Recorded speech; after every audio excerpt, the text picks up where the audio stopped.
تو یہ تو کماؤ پتر تھے، تو اس لیے میں ان کو کیسے رکھوں ساتھ؟ تو چلو یہ نہیں تو میرے گھر پہ آ کر رہو. انہوں نے یہ بھی بڑا زور لگایا، نہ گھر دکھایا، کمرہ دکھایا، یہ کمرہ جو بولو بنا دیں گے، نیچے ہمارا مکان کرائے پر ہے، یہ فلاں تاریخ کو خالی ہونے والا ہے، یہ فلیٹ خالی کرا لیں گے تو اب نیا اجارہ اس سے نیا نہیں کریں گے اپنے ایگریمنٹ، آپ اس میں رہ جاؤ. ہمارے گھر والے بھی آپ کے منتظر ہیں، سب سیٹ ہیں، بولتے ہیں بس لے آؤ الیاس کو. تو میں وہاں کچھ وجوہات تھی کہ میں ان کے یہاں رہ نہیں سکتا تھا. میں جو تحریری کام کرتا ہوں نا تو اس میں مجھے یکسوئی چاہیے. تو وہاں تو ایسا آباد علاقہ ہے، پبلک کو پتہ چل جائے گا، دھڑا دھڑ چڑھائیں گے ملاقاتوں کے لیے، کام ہی نہیں کرنے دیں. تو میں بہرحال ان کے گھر پہ رہنے نہیں گیا، لیکن بہرحال ان کی بیچاروں کی خواہش تھی اور کئی بار انہوں نے کہا کہ ہمارے یہاں رہو آ کر. اللہ ان کو جزائے خیر عطا فرمائے. نیت کا ثواب ان لوگوں کو ملے گا.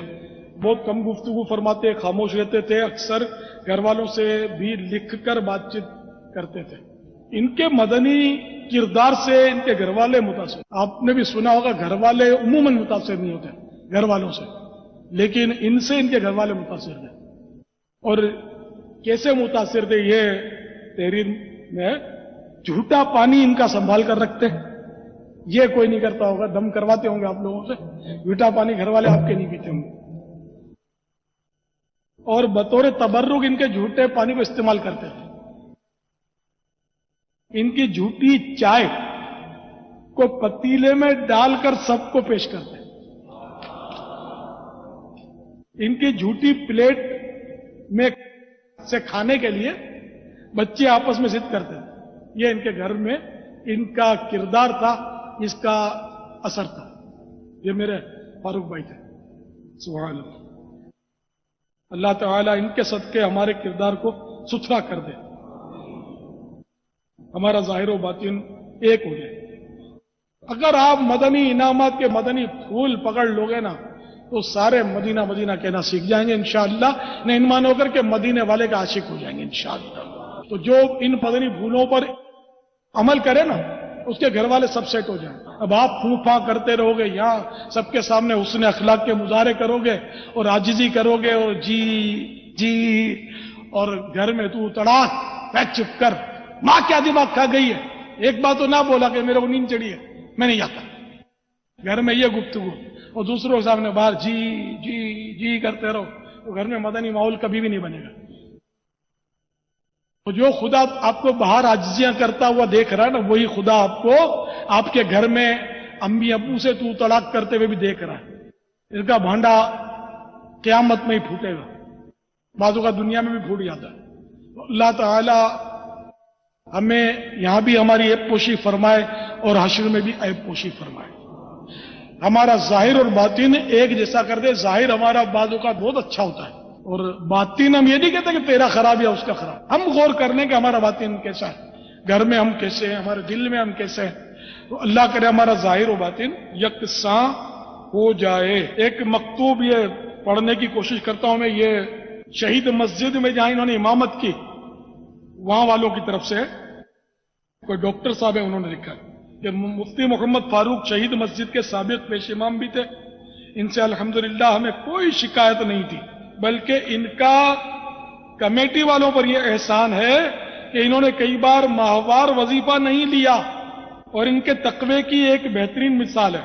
بلکہ شہید مسجد کی امامت چھوڑنے سے پہلے انہوں نے کم و بیش 5-6 ماہ بغیر وظیفے کے، بغیر تنخواہ کی امامت کی. اللہ تعالیٰ ان کی اس نیکی کو قبول فرمائے اور ان کے درجات کو بلند فرما کر آقا صلی اللہ تعالیٰ علیہ وآلہ وسلم کے نور سے ان کی قبر کو منور فرمائے. آمین بجاہ النبی الامین صلی اللہ تعالیٰ علیہ وآلہ وسلم.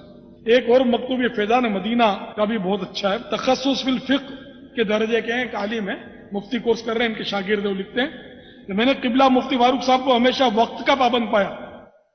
مکتب مجلس افتاح میں ان کا وقت صبح 8 بجے شروع ہوتا تھا. یہ جب بھی باب المدینہ میں موجود ہوتے اور یہ صبح 8 بجے سے پہلے تشریف لے آتے تھے، اور یہ تو مجھے بھی معلوم ہے. اور عموماً مجلس افتاح کا مکتب خود ہی کھولتے. اس بات کے گواہ پہلی منزل کے خادم اور دیگر کئی استائی بھائی ہیں. مجھے اس بات کا مشاہدہ کافی مہینوں سے، اس لیے کہ مجھے کم و بیش 7:50 پر تقریباً روزانہ کہیں جانا ہوتا ہے. اور جب میں فیضان مدینہ سے باہر جب بھی نکلتا تو فاروق بھائی کو موجود پاتا.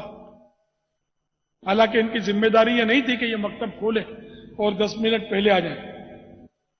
حسب معمول ایک دن میں 7:50 پر یعنی جمعرات کو جب فیضان مدینہ سے باہر نکلا تو سوچ رہا تھا کہ آج مفتی صاحب کی زیارت نہیں ہو رہی، ابھی آئے نہیں ہے.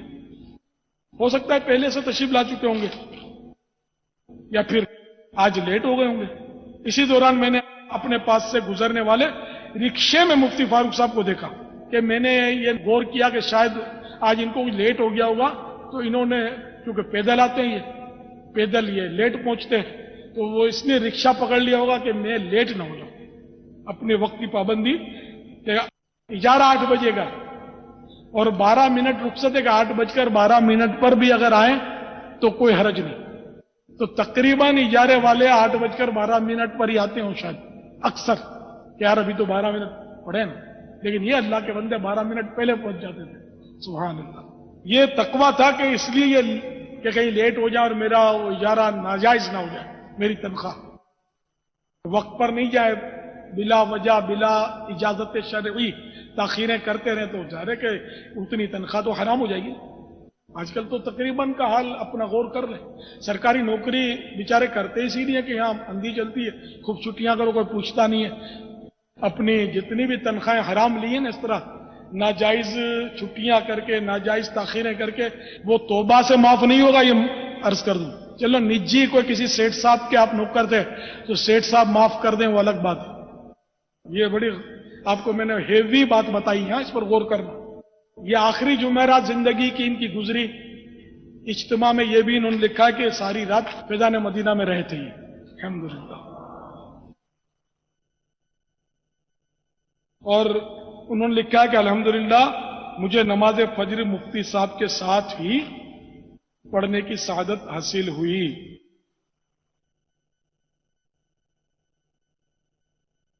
اور ایک اسلامی بھائی نے انہی کے بہت اچھا لکھا ہے انہوں نے کہ یہ بات میرے مشاہدے میں بھی رہی کہ اصول و وقت کی پابندی کرتے تھے اور دوسرے کے وقت کی بھی قدر کرتے تھے. وہ اس طرح کے تخصص فی الفقہ کے درجے میں پورے 8 بجے پڑھائی وغیرہ شروع فرما دیا کرتے تھے، اگرچہ درجے میں 1-2 اسلامی بھائی ہی پہنچے ہوتے.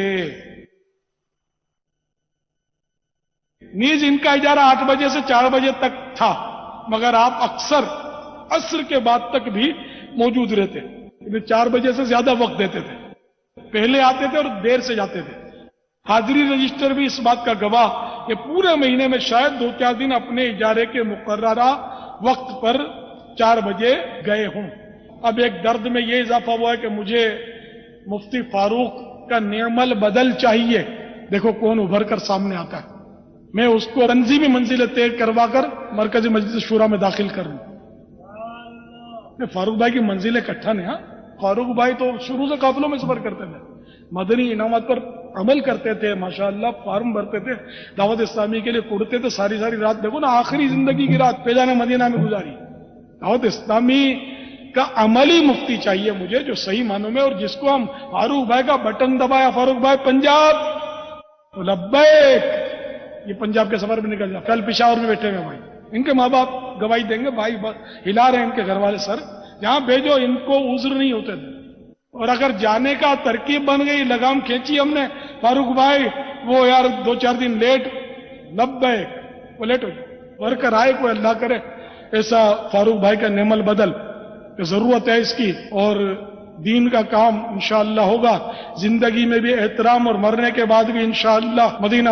جس شان سے فاروق بھائی کا جنازہ اٹھا ہے اور نماز جنازہ میں جو مخلوق جمع ہوئی ہے اور جس شان سے تدفین ہوئی ہے، جنہوں نے دیکھا وہ شاید یہی کہیں گے کہ ہم نے زندگی میں پہلی بار ہی یہ منظر دیکھا تھا. کیا خیال ہے کوئی ہاتھ اٹھائے گا کہ زندگی میں پہلی بار اس طرح کا جنازہ اور تدفین دیکھی ہو؟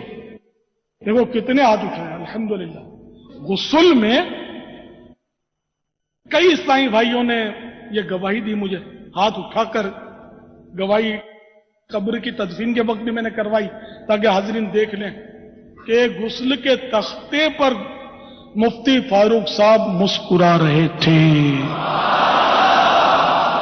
سنیم من نار یا غوث اعظم میزنم دمز شیخ احمد رضا خان قطب عالم میر ظلم. میں وہ سنی ہوں جمیل قادری مرنے کے بعد، میں وہ سنی ہوں جمیل قادری مرنے کے بعد، میرا لاشا بھی کہے گا الصلاۃ والسلام، میرا لاشا بھی پڑھے گا الصلاۃ.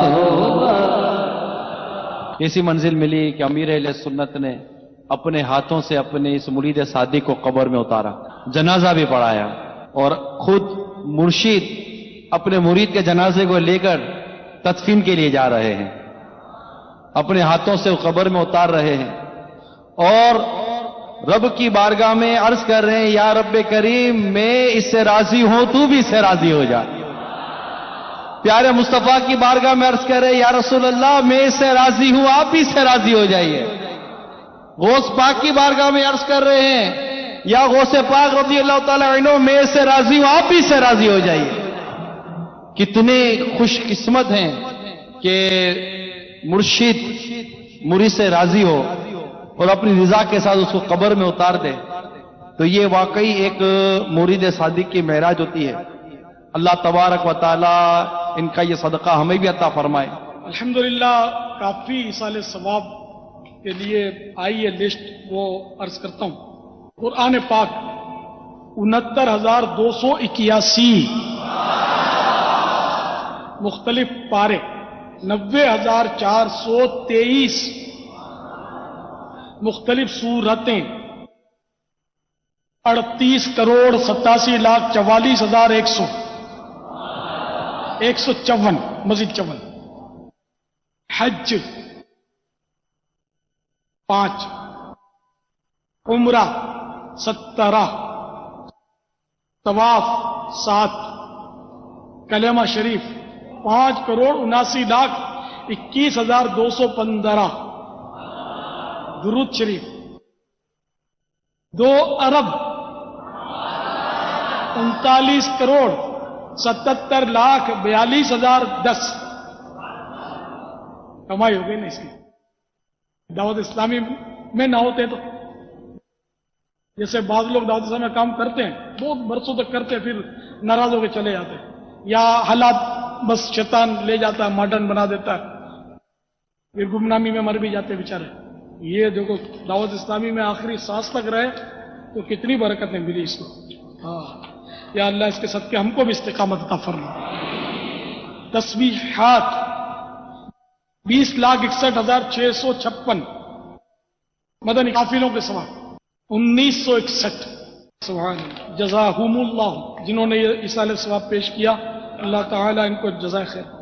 شاہ تار پر ہر آن رحمت کی نظر رکھنا، شاہ تار پر ہر آن رحمت کی نظر رکھنا، کرے دن رات یہ سنت کی خدمت یا رسول اللہ.